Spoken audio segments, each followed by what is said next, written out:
Hi guys, it's Brittany Lake. Happy Monday, or whatever day it is. So today's topic is about diet trauma. Now, if you've never heard of this, you've probably experienced it if you've ever yo-yo dieted in your life. Sometimes when we go on a diet, and it's usually a restrictive diet, that really takes us out of our own well-being and into a place of deprivation and a feeling of guilt, lack, shame. All those kinds of emotions create trauma. Now, people don't talk about this enough, but I experienced diet trauma back when I did the HCG diet and when I did other diets, and that only led to more shame and guilt around my body and around food, and it did something really crazy. It caused me to have disordered eating as well as disordered thinking. Now give me a thumbs up if you've ever experienced this, diet trauma or disordered thinking because of a diet that you've been on before. Yeah, those can be really hard. So what I encourage people to do is to, one, acknowledge that they might be experiencing diet trauma or disordered eating and disordered thinking. Disordered eating can look like anorexia, bulimia. Those are the severe cases, right? And binge eating. But disordered eating can also be feeling great shame around the food that you eat, even when you are hungry, or feeling less than somebody else who's doing well in a weight loss program. And sometimes this disordered thinking can consume our entire life. And it's a miserable place to be. It's not a nice way to live. I've experienced it. After my worst diet failure, where I was on a 500 calorie diet, that really messed me up. All I could think about was food when I was on this diet. All I could think about was talking about my diet plan with other people, which is funny because I talk to you guys about weight loss all the time, and that's all you see me talk about. But in my day-to-day life, I don't talk about weight loss. I don't talk about food. I don't talk about my body. I just live, and I have a great, fulfilling life. But when you are experiencing diet trauma because of a restrictive diet, you're definitely having this disordered thinking that's messing with your mind. I don't know how long I don't know why we have put up with this for as long as we have in this country where we're supposed to be smart, enlightened Americans, and yet we are succumbing to this awful body shaming and food shaming all the time. And we accept that, and we accept that that is the model for health. I don't think so. Do you guys think that that's a model for health? Tell me in the comments below. Because health should not be, well, how badly do I hate myself? Then I'll lose the weight. Losing the weight should never be about how badly can I force myself or punish myself to do something. And that's exactly the trap that I was sucked into. I thought the only way I was ever going to really lose the weight and keep it off was if I hated myself enough to want to change. And that is so wrong. That's not healthy. That's not going to lead to a healthy, happy lifestyle or a happy family, and it's not going to lead to permanent results. What it's going to lead to is diet failure and diet trauma because of all of the shame that will come that follows after that. But nobody talks about that when they preach about how diet and exercise is the only way to lose weight. Nobody talks about the trauma that comes along is that. I know, isn't that weird, Barbara? I don't know why it is the way it is because our government, even the FDA, has known about the psychological changes that happen when someone's on a diet.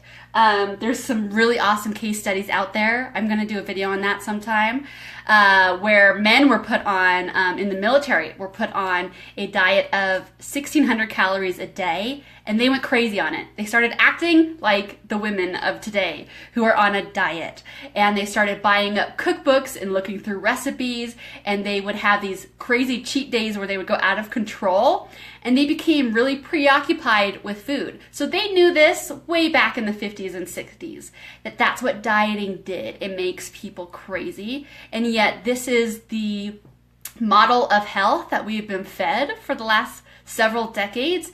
And has our country gotten better at all? Has the world really solved this problem of obesity? No, it's gotten so much worse. And we can blame it on the GMOs and the food additives, because I believe that too. but really it was the disordered thinking and eating that comes with dieting. That's what made us what we are today as a nation of overweight people. Courtney, you read that study? Yeah, that's so crazy. I gotta share it with the group sometime because it really makes you think. You know, what have we really believed? So we as women, men and women, we get sucked into this and it's not fun. It's not a pretty place to be. And there's a lot of healing that needs to take place. I get emails all the time of people who, well, not all the time, but people who love my message, but they can't be in the group because it's too triggering, because it talks about weight loss. And it's such a shame because weight loss is their goal too, but they can't even think about it because once they start thinking about it, all they feel is shame and guilt and this comparison around somebody else in the group who's losing weight or posting a picture of their food, and it's too triggering for them. How sad is that? So that's where they're at. They're in a state of diet trauma, and I've been there. And so this group, maybe that's not the safest place for them to be at, so that's good that they left. But when they're ready and they're healed to move forward with that, then they can start focusing on these principles, because it is important to get control of our eating and focus on what our body's needs are intuitively with our nutrition and with our hunger and fullness cues. But nobody should ever have to be triggered by somebody else's success in weight loss. But I get it. I've been there and it's not fun. But the only thing that helped me, and this was almost 8 years ago, back when I didn't know anything about energy healing. I didn't have any of the tools that I have today. So I'm going to share with you some things that you can do today to help overcome this diet trauma so you can start thinking rationally and normally and not this disordered thinking around your body, around food, and around weight loss. Because weight loss, what happens when we experience diet trauma is sometimes we can swing the pendulum the opposite way, where we can't even think about weight loss at all. And we put our health on hold, which is fine. I did that too. It took me several years to recover from diet trauma after my worst rebound, and that's okay. Sometimes we just need time and space for us to get ourselves back together mentally after a diet trauma like that. But that's all I had. I didn't have energy healing or EFT or other tools to help me. I had time.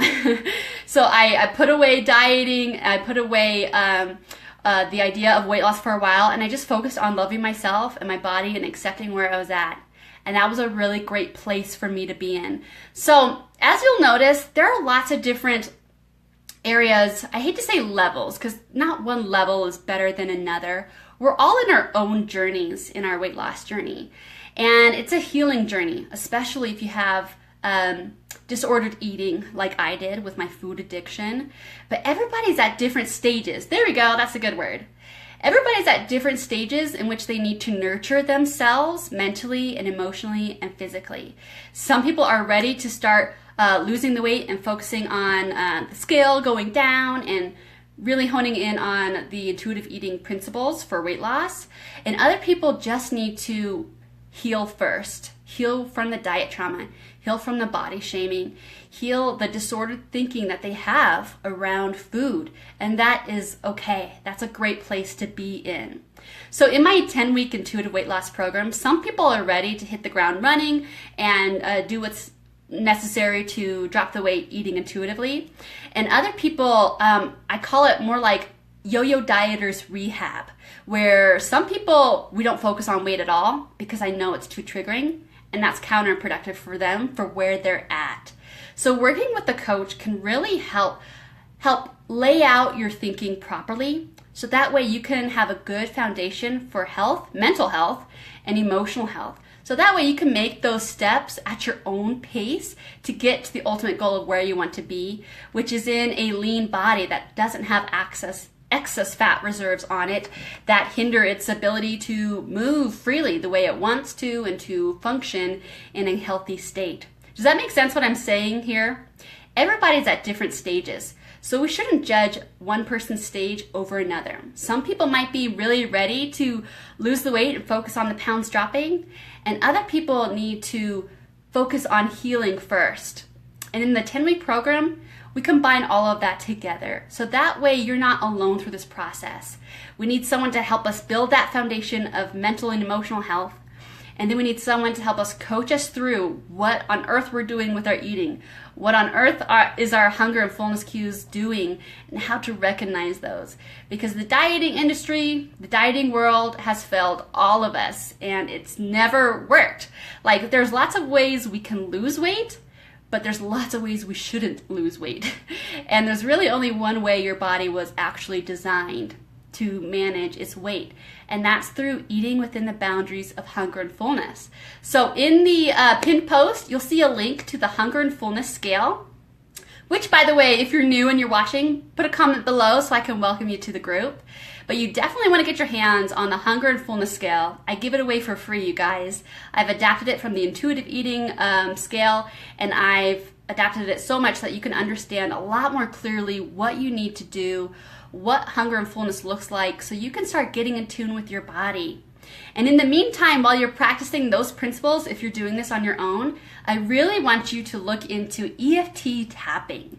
There is so much out there on YouTube where you can learn how to implement these tools on your own, so that way you can start clearing out the disordered thinking and disordered eating and start to gain better mental and emotional health. Tara says, I love your program. Best money ever spent on me. I've released 39 pounds. Tara, that's amazing. Good job, Tara. She worked with me over the fall, and it looks like you are doing so well. I'm so happy for you. Hi, Peg. How's it going?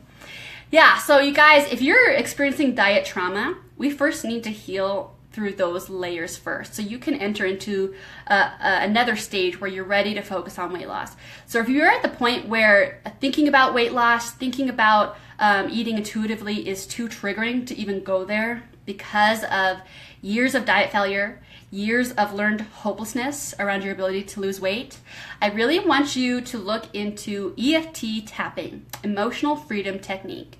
There are so many free resources on YouTube where you can start looking into that. And I want you to start tapping through those acupressure points anytime you feel triggered with shame around your body, with shame around food, or disordered thinking about losing weight. Because losing weight is not a vain goal. Losing weight is sometimes crucial to our health. And we don't have to look at it in a shaming way that the world sees it. We can look at our weight loss journey as a spiritual healing journey, which is exactly what mine was. I have a video in this group called How My Weight Loss Journey Was the Most Spiritual Experience of My Life, and it's absolutely true. I've learned so much about myself, gone through so much healing because I came face to face with my food addiction when I started trying to eat within the natural boundaries of hunger and fullness. It really shows you where your weaknesses are, and that was humbling for me. So it was a great experience to go through that, and I came out so much stronger, so much healthier mentally, emotionally, physically, because I started my weight loss journey.